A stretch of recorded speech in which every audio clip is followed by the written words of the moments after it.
empowering future minds। Hello बच्चों, शुरू करते हैं। आज का टॉपिक जीवों में जनन। तो देखिए, इस चैप्टर का नाम क्या है?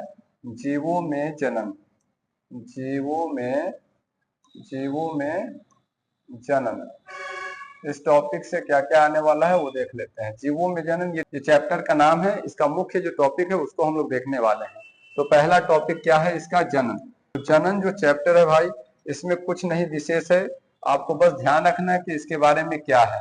जनन को देखेंगे तो जनन क्या है? तो जनन वह प्रक्रिया है जिसमें जीव अपने जैसे जीवों का उत्पत्ति करता है, जिससे उसका अस्तित्व बना रहता है।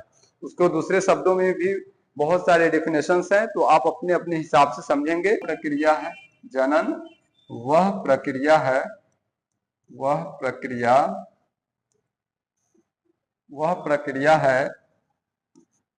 जिसमें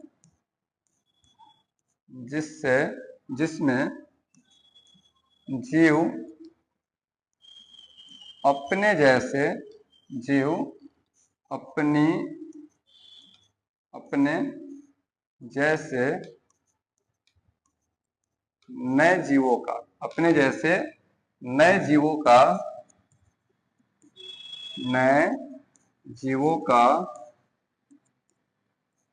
जीवों का निर्माण करता है। क्या करता है?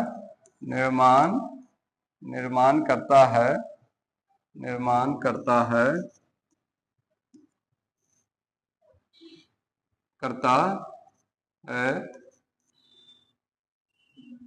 इस प्रक्रिया को इसे क्या कहेंगे? फिर इस प्रक्रिया को क्या कहेंगे? जनन कहेंगे। जनन। तो इसे क्या कहेंगे? जनन कहते हैं। इसे जनन कहते हैं। और ये क्यों जरूरी है? ये क्वेश्चन और आता है कि जीवों में जनन क्यों अनिवार्य है। तो आप इस आंसर को उसमें भी लिखेंगे, सेम आंसर उसमें भी होने वाला है। तो उसके लिए एक नोट्स बना देते हैं, जिसको आप मुख्य रूप से याद रखेंगे। इस नोट्स को याद रखेंगे, जिससे आपको याद रहेगा कि क्यों अनिवार्य होता है। इसमें लिखेंगे क्या? नोट्स में याद रखेंगे कि इसमें मुख्य रूप से क्या बात है। तो जीव अपना अस्तित्व बनाए रखने के लिए जनन करता है। मुख्य बात यही है। तो जीव अपना अस्तित्व बनाए रखने के लिए बनाए रखने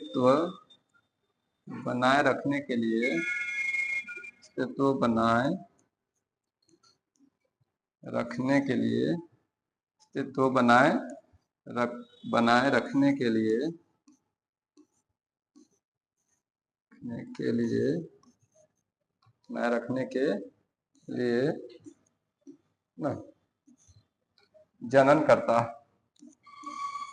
जनन करता है। समझ गए आप? तो यहाँ पे मुख्य दो पॉइंट्स में समझेंगे कि जनन क्या है। तो जनन वह प्रक्रिया है जिसमें जीव अपने जैसे नए जीव का क्या करता है? निर्माण करता है, जिससे वो अपना अस्तित्व बनाए रखे, जिससे अपना है। तो जनन की प्रकार। नेक्स्ट आपको जो टॉपिक देखना है वो है जनन का प्रकार। ये बहुत ही इंपॉर्टेंट है इस चैप्टर में, तो इसको आप इग्नोर बिल्कुल नहीं करेंगे। तो जनन के प्रकार दो प्रकार के होते हैं। तो यहाँ पे देखिए जनन के कितने प्रकार होते हैं। तो जनन के दो प्रकार होते हैं। तो लिखेंगे जनन के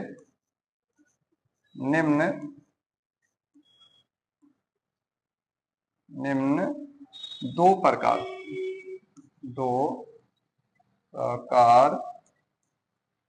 होते हैं।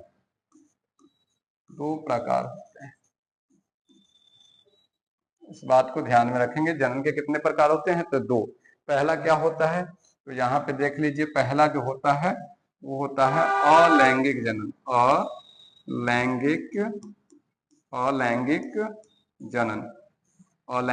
जनन। अलैंगिक में एक ही चीज याद रखना है कि अलैंगिक जनन, और दूसरा क्या है? लैंगिक जनन। लैंगिक जनन। लैंगिक जनन दो ही होते हैं। जनन के मुख्य दो प्रकार होते हैं, लैंगिक और अलैंगिक। अलैंगिक जनन क्या होता है? तो अलैंगिक जनन को एक शब्द में समझ लीजिए कि अलैंगिक जनन में, ठीक ना, बस इतना याद रखेंगे कि इसमें जो जनक होते हैं, माता पिता होते हैं, केवल एक होते हैं और उसी से नए जीव की उत्पत्ति करने की क्षमता रखते हैं। लेकिन लैंगिक जनन में वैसा नहीं है। इसमें थोड़ा सा, इसमें दो जनक की आवश्यकता होती है, एक माता और एक पिता, नर और मादा दोनों के भाग लेने से नए जीव का निर्माण होता है। बस इसमें याद रखेंगे केवल एक जनक, केवल एक जनक, एक जनक भाग लेता है, भाग लेता है, ठीक ना, भाग लेता है, ठीक है। दूसरा, इसमें दो जनक भाग लेते हैं, दो जनक, याद रखेंगे दो जनक भाग लेता है, दो जनक भाग लेता है, एक नर और एक नर एवं मादा। बस इतना ही याद रखना है आपको, नर एवं मादा, ठीक है। तो लैंगिक जनन में दो जनक भाग लेंगे, इसको याद रखना है आपको। क्या याद रखना है कि इसमें दो जनक भाग लेता है और इसमें केवल एक जनक भाग लेता है, बस इतना ही याद रखना है। और इसके प्रकार, अब अलैंगिक जनन के प्रकार हम लोग देखेंगे, अलैंगिक जनन के प्रकार, फिर लैंगिक जनन की घटनाएं। अब क्या है अलैंगिक जनन के प्रकार और लैंगिक जनन के प्रकार, जनन के प्रकार, ये क्वेश्चन मुख्य रूप से बार बार पूछे जाते हैं। तो अलैंगिक जनन के प्रकार में आप उसके जो जितने भी प्रकार हैं उसका प्रकार और उसके उदाहरण याद रखना है और उसका बस सिंपल एक लाइन में परिभाषा याद रखेंगे, आपका काम हो जाएगा। जनन के प्रकार में आप देखेंगे क्या है, अलैंगिक जनन के प्रकार में आप देखेंगे तो यहाँ जो टॉपिक है ये अलैंगिक जनन का प्रकार है। तो इसमें आगे देखिए, इसका पहला प्रकार है द्विविभाजन। इसका पहला जो प्रकार है इसका नाम क्या है? द्विविभाजन। द्विविभाजन, द्विविभाजन। तो इसमें एकदम आप साफ साफ देख रहे हैं कि इसका नाम ही है द्विविभाजन। तो द्विविभाजन मतलब क्या? ऐसा जीव जिसका जो शरीर है उसको बराबर दो भागों में बांटा जाए और वो दोनों भाग से एक नए जीव का उत्पत्ति हो, इसी को द्विविभाजन कहते हैं। जैसे इसका उदाहरण क्या हो जाएगा? तो इसका उदाहरण हो जाएगा अमीबा, अमीबा और पैरामीशियम, पैरामीशियम, पैरामीशियम, ठीक है। आप इसको याद रखेंगे। दूसरा क्या होता है? बहुविभाजन। दूसरा जो होता है प्रकार क्या होता है? बहुविभाजन, बहुविभाजन। इसको भी आप ध्यान में रखेंगे कि बहुविभाजन, बहुविभाजन। तो इसका आपको क्या याद रखना है? तो वैसे जीव जो अपने शरीर को दो या दो से अधिक भागों में तोड़ने के बाद या टूटने के बाद उस सभी भागों से नए जीव का उत्पत्ति होता है, नए जीव का निर्माण होता है, इसी को हम लोग द्विविभाजन कहते हैं। द्विविभाजन का क्या उदाहरण हो जाएगा? अब बताइए, आप लोग बताइए इसका क्या उदाहरण हो जाएगा? तो प्लाज्मोडियम इसका हो जाएगा। क्या हो जाएगा? प्लाज्मोडियम। इसका जो उदाहरण हो जाएगा क्या हो जाएगा? प्लाज्मोडियम, प्लाज्मोडियम, याद रखेंगे इसको, प्लाज्मोडियम। जो मलेरिया जिसको होता है उसमें ये प्रक्रिया देखी जाती है कि उसमें बहुविभाजन हुआ है। तीसरा क्या है भाई? तीसरा आप देखेंगे क्या है? तीसरा प्रकार जो है अलैंगिक जनन का, वो क्या है? तो मुकुलन। क्या है?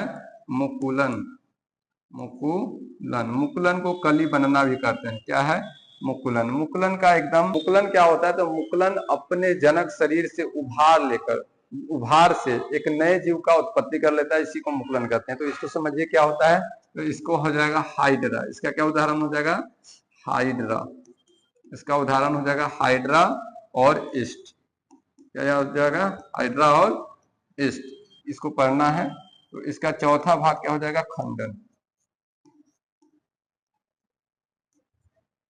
खंडन क्या होता है भाई? तो खंडन होता है शरीर का छोटा टुकड़ा टूटकर नए जीव, शरीर का कोई भी छोटा टुकड़ा टूटकर नए जीव का निर्माण कर लेता है, इसको खंडन कहते हैं। स्पाइरोगैरा,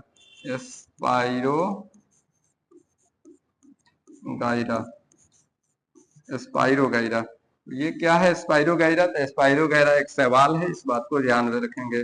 स्पाइरोगैरा एक शैवाल है, ठीक है। सर आप बताइए पांचवा प्रकार क्या होता है? तो पुनरुद्ध उत्पत्ति, क्या बोलते हैं? पुनरुद्ध भवन, क्या बोलेंगे? पुनरुद्ध भवन। पुनरुद्ध भवन का तो स्टारफिश,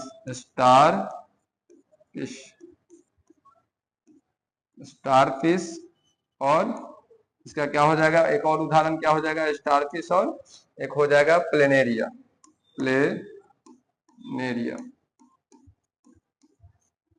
इसका दूसरा उदाहरण क्या हो जाएगा? प्लेनेरिया।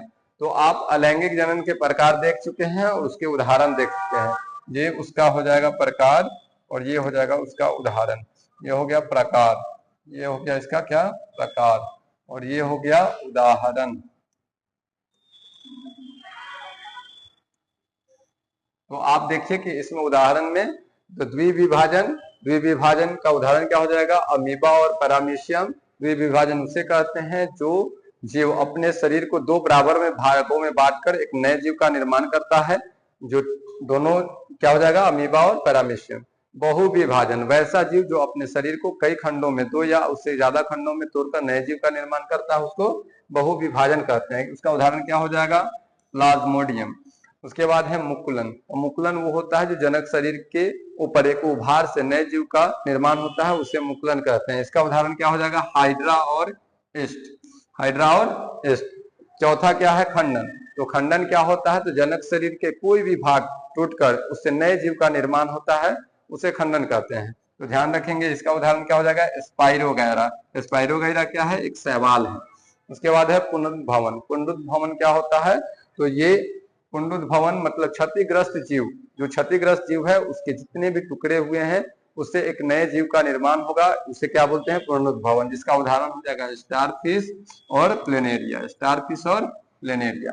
और आगे टॉपिक आप लोग देखेंगे, तो इस बात को आप भूले नहीं कि वही टॉपिक हम आपको कवर करा रहे हैं जो इस बार एग्जाम में आने वाले हैं 2026 के बायोलॉजी का।